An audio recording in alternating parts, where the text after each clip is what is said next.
reproduce it. So earlier, a couple weeks ago, we did an underwater archaeology activity. We looked at artifacts that would have been sunk on a ship around 1492. We acted as if we had Columbus's Santa Maria sunk in the classroom. We looked at those artifacts as underwater archaeologists.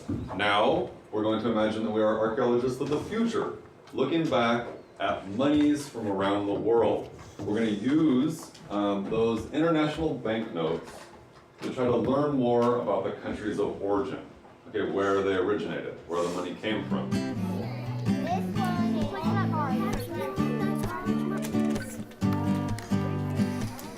I know what it is, it's work. No, negative.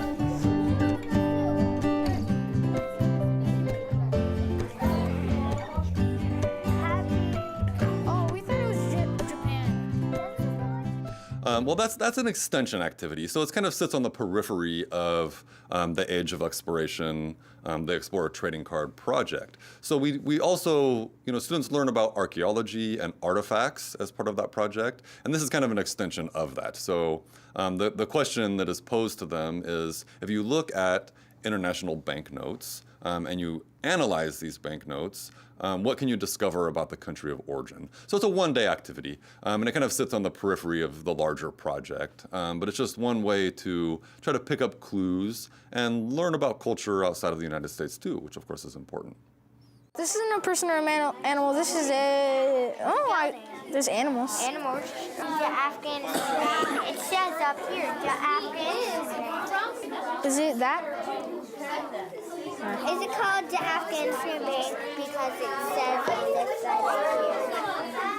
So is that the name of the Yeah. No, Afghanistan is correct. That is a good question. Down here at the bottom, it says one Afghani. Let's write that down right now, and then Okay. I'll research it, and we'll see if we can find the exact name of their currency. Afghani. Oh yeah. Person or animal? Yeah. That's animals, I guess, because it has the seagulls. Ironic symbol. Iconic symbol. This one. No, I- the Afghanistan Bank. I know. I think it's that. No, This building. I think it's a building too. I think it's this. Iconic symbol. A palace. What do we write? A palace with seagulls. A palace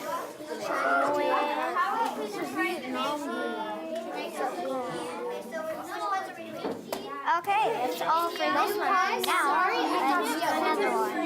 All I know is so. How do I First pronounce two it? letters are so. No! I can't read it. No! This it's so. One. I think this is Chinese or Japanese. Yuan.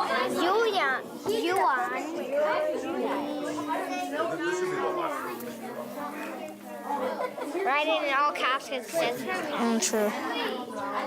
person or animal. Let's see. Person.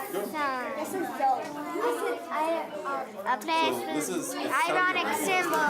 A face of someone. Ironic symbol. Face of someone. I don't think that is. Okay, country of origin. I think it's China. Okay, let's just put China. Compare these in size.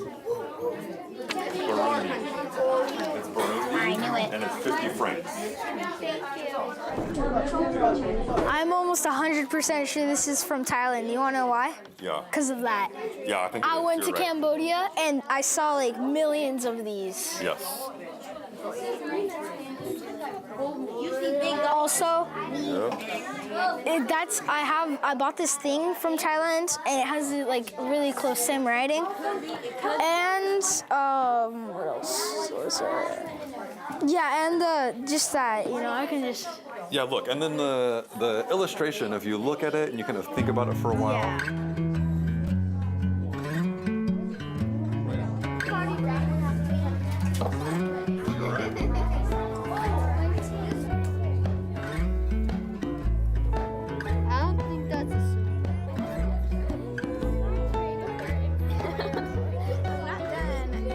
mean, students really enjoy it. And when you enjoy it, you learn more.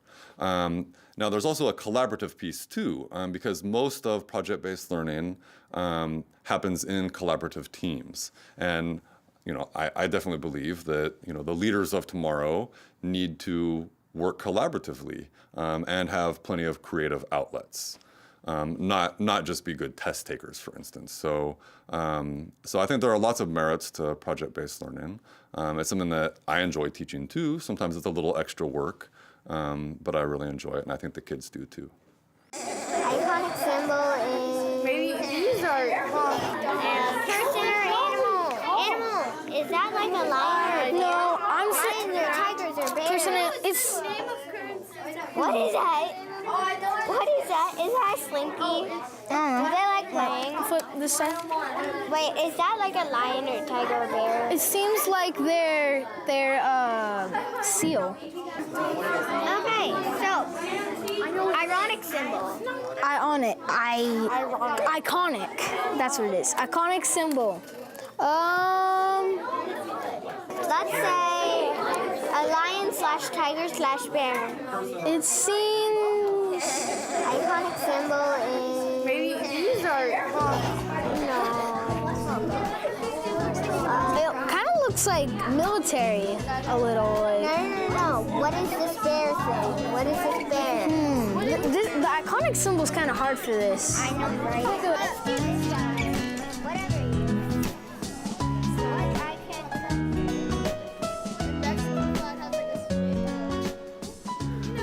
We can do this one. This is Cuba. It's Cuba. I did Nicaragua, Indonesia, and Cuba. Go backwards. They're I'm gonna work it. This is either. I think this is French. Well, because it has the French flag. that's Irish. Oh, Irish. Sorry. Michelle, can you tell which country that's from? That's right. Do you know who that man is? Which one was this one? Central Day. What's this? Siberia. I think this might be Siberia. Centavos is cents in Spanish too. And what is this? This is It Irish. has the Irish flag on it, but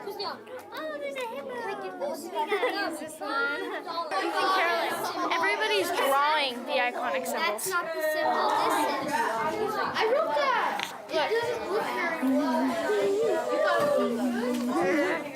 We're supposed to draw them? No. It said use words and/or illustrations. Which ones? I did illustration. Wait, what? Probably hear double of what we're saying. Yeah. can hear everything you're saying. Yeah, I know. Wait.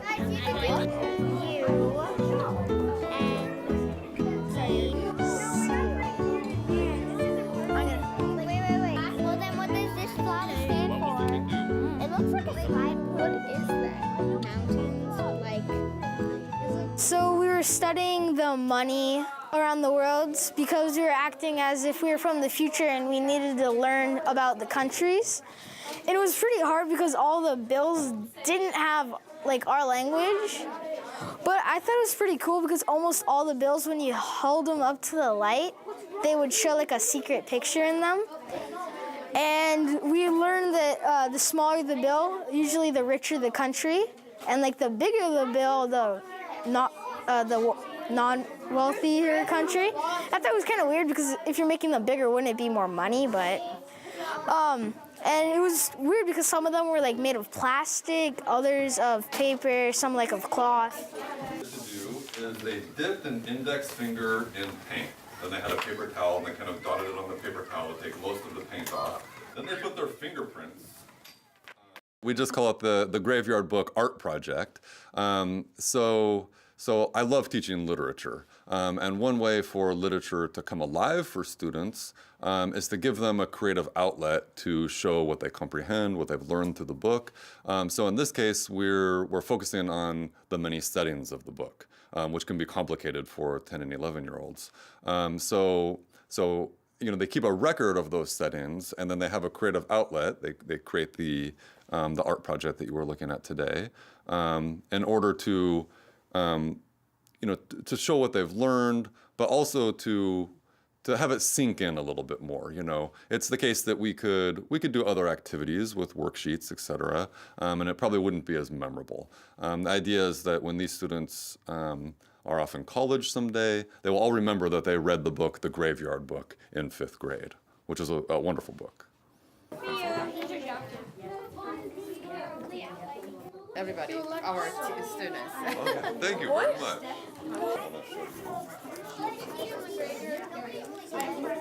Warriors. I go scores. It's not that hard. Just so you know, they heard that too. Do we want to use pink, Ethan? No, No? Okay. Do you want more buildings or no?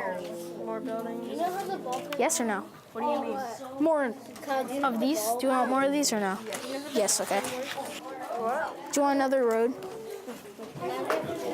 Or no? Okay. I was thinking about like having a little road right here, and then there's a bunch of houses right here. Yeah, that'd be good.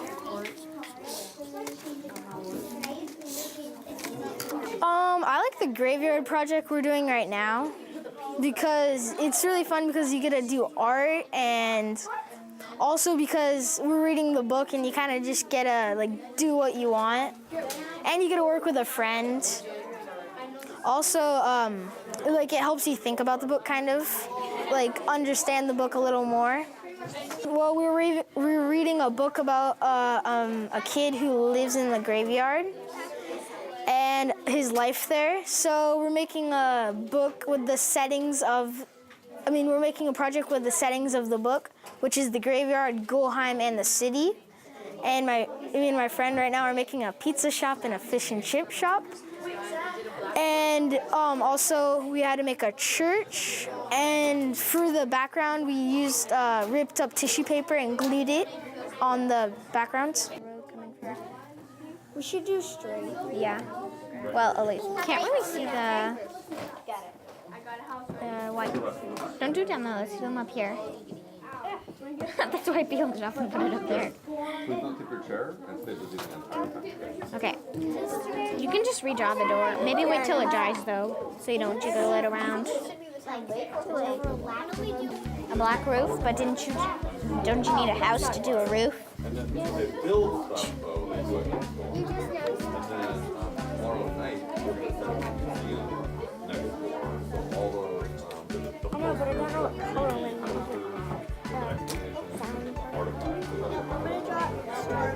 What about There's not a yellow with a black roof. Then there's not a white with a blue roof. There, there's the interior. Oh, that's big. A town green with brown and like I'll just stick the church right here, and then we can put the little graveyard like right there. that's gonna be like way too small. We still have the museum. I'm gonna use this for the mini graveyard. Leave it there. Okay, and the Pizza parlor. Yeah, pizza parlor. But what about the? Oh yeah, the graveyard. Maybe we could turn one of the houses into the pizza parlor. Is it? Yeah, it is OR. We're listening to a book, an audiobook about a boy who grew up in a graveyard and is like half ghost, but he's still living. And he's not supposed to leave the graveyard, but he's a real person getting taken care of by ghosts. And there's a setting in the book called Gulheim, where a bunch of ghouls live. And then we're making the town that is underneath the graveyard. And then we're making the hill with the graveyard on it and the chapel. And then we're writing the title of the book and the Neil Gaiman, the author. I think I like this project the best. Why? It's really fun and I really enjoy it. As some workers. Okay, so because this is a one-day. Bills. There's that person. They're also an amphitheater. Some of the projects I've created from scratch, and I've looked at our standards, you know, what I have to teach, and I've incorporated those into a project and try to think of a creative way to teach and give students some buy-in. On the other hand, I've also stolen lots of ideas too. I'm not above that. So I see other teachers that are doing something very successful in 5th grade. So it's figuring out the puzzle of how to get the standards into creative projects, which is not always easy, but it's rewarding in the end. But when they have an authentic reason to learn it, more than your teacher just says you have to learn it, and here it is on a worksheet, or here it is in your textbook, it's time to learn this. When they have an authentic reason, like it's part of a project that they're genuinely interested in, they'll retain that knowledge. That is my belief. Okay, so backspace this. So just make sure you're thinking cap is really firmly up on your head.